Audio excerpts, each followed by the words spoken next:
Вітаю вас, паважаныя! Якой навінай гэтым разам я падзялюся з вамі. Ішоў я па вулачках і патрапіў у Лідскі музей. Кажуць, што гэта установа скарбніца Лідскага краю. А давайте мы упэўнімся ў гэтым. Гайда са мною! Сапраўды, якая багатая установа. Розныя экспазіцыі, а якія прыемныя людзі тут працуюць. Галоўнае месца тут фондасховішча.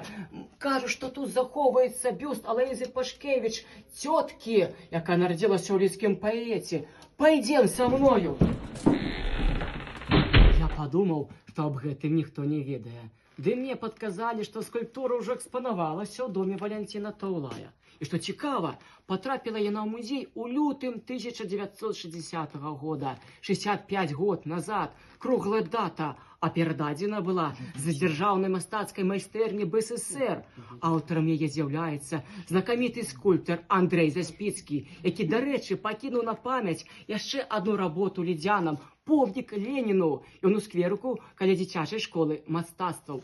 Але ж паглядзіце на застылы вобраз цёткі, паварот яе рукі і такое пачуццё, што скульптура ажыве і пакліча ў гісторыю. А куды я цяпер, шаноўныя? Пайду зноў жа лідскімі пуцявінамі, насычанымі паэтычнымі навінамі. Нікуды я не дзенуся, я з вамі зноў сустрэнуся.